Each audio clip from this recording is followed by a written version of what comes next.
The Game Awards have passed, and as we close out 2020, we start looking forward to 2021, and we start looking at what Xbox has to offer, and are they ready to succeed going forward?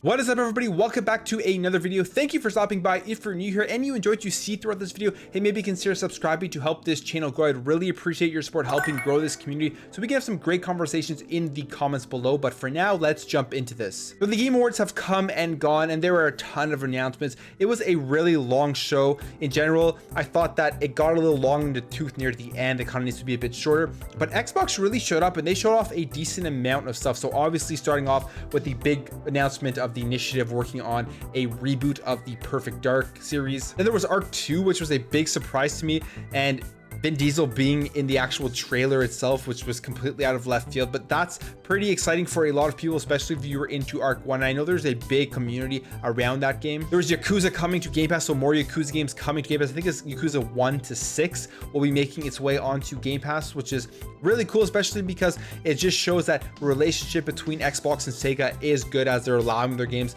to come onto Game Pass. And also probably means that I believe Yakuza 0 that was on there now is getting a decent amount of engagement. There was the crossover of Master Chief and Fortnite, and then there was another game that I'm really excited for, which I'll talk about later, which was the Warhammer 40,000 Darktide, which looks really cool. So now we have a decent idea of what is to come in 2021 with Xbox, and I want to talk about some of the games I'm excited about because it seems like people think that there's not much coming to Xbox in 2021, and then I also want to talk about Xbox needing to deliver in 2022. So obviously the first and the biggest game coming out for Xbox in the holiday of 2021 is going to be Halo Infinite. Now this is a Halo that is releasing both on console and PC at the exact same time, and there's going to be a ton of hype around this game for the entire year, especially leading up to the holiday season. And the community when this game launches, because that multiplayer is going to be free to play, because it's also releasing on PC, is going to be massive. So it's going to be interesting to see how this game is handled at launch. I'm really excited for Halo Infinite. I know a lot of people have kind of been bogged down by the delay and what they saw with this trailer with the graphics and everything, but as we've seen, they are now really working on making the graphics better. The content for the game and everything is pretty much just complete for what we've seen in earlier reports. So now they have an entire year to work on how it looks, to work on the graphics, to make sure that it runs well on the Xbox One, on the Xbox Series X and S, and lower end and higher end GPUs. So I think it's going to be a great game. I think the free to play is going to make the community massive, and I'm excited to see how they handle it with game modes and how they continue to add content to it going forward. But this is obviously going to be the biggest game in 2021 for Xbox, and maybe for every platform out there. Next up, a game I'm actually really excited for, and I think it kind of is falling off the radar for a lot of people.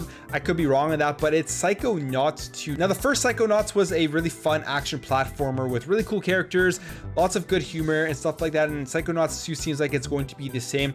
This trailer just kind of shows how colorful the game is, gives us a first look of what we can expect. But this is a game that I'm really excited for, hoping that it comes out in like the spring/summertime and doesn't compete with Halo Infinite in the fall. But I'll probably be checking this out day one on Game Pass, and I would really highly suggest it if you like platformers, if you like 3D action platformers and stuff like that, to check out even the first game. I may even go back and play the first game to kind of reacquaint myself with these series because it's been a long time.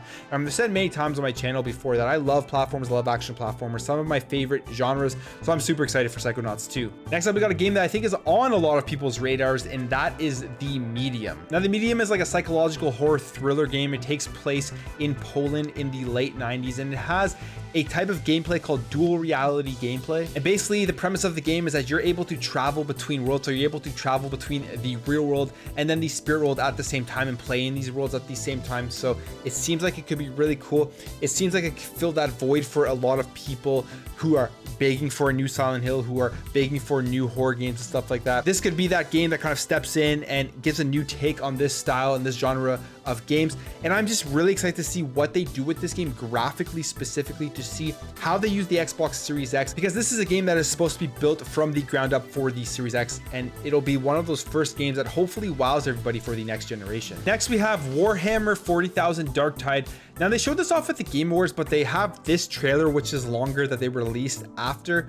And this game, to me, after watching this extended trailer, has me extremely excited. So obviously it is a horror survival game. It looks like you're going to be able to play with a group of 4 people, kind of like Left 4 Dead or something like that. Now, I don't know too much about the Warhammer universe. I really liked Warhammer Space Marine back in the day on the 360. I think that was the last Warhammer game I've played, but the universe overall seems interesting. But the gameplay in this with the gunplay and everything looks like a lot of fun. This is a game that I didn't know too much about. It wasn't really on my radar, and then I saw this extended trailer, and this is a game that I'm going to be playing on day one when it comes on Game Pass. I'm really excited to see more of this.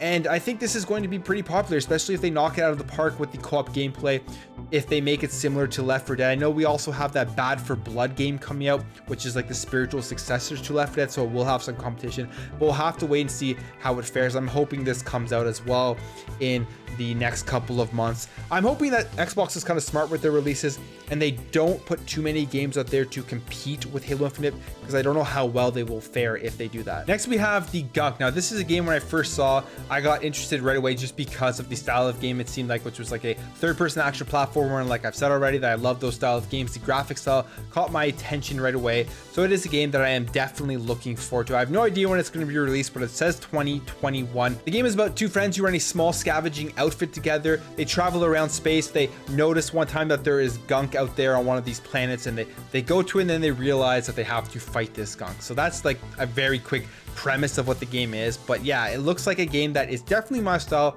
in the graphics, in the style of gameplay. So I'm very excited for this game going forward. So when we look forward into 2022, it's pretty crazy what Xbox has done to really set themselves up, but they really need to deliver with all of these games that they are working on. So they have a massive lineup of just like their main big hitters now. So they obviously got the Forza Motorsport and Forza Horizon series.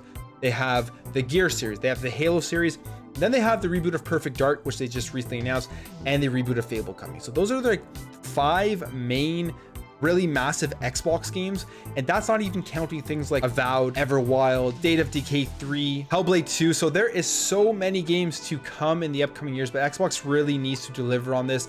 And if they do, they are really setting themselves up for very, very much long-term success of getting more people into Game Pass, getting more people onto the platform. They need to make sure that when they release these games, especially those reboots, those are going to be the key ones with Perfect Dark and with Fable.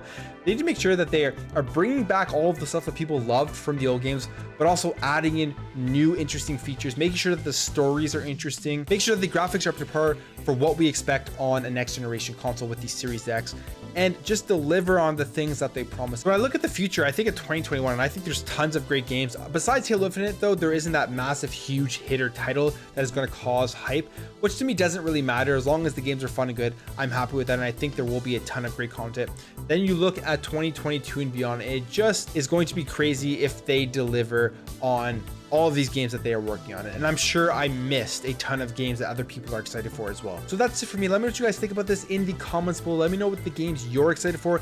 Let me know about the games that I missed, because I'm sure I missed a ton of games that are coming out. Just let me know which games in 2021, which games in 2022 and beyond that you are looking forward to play. If you enjoyed this video, make sure to hit that thumbs up button if you're new here and you enjoy this style of content. Hey, maybe consider subscribing to help this channel grow, help grow this community. We can have some great conversations in the comments below. Thank you guys all for watching. Thank you for your support, and I'll catch you in the next video.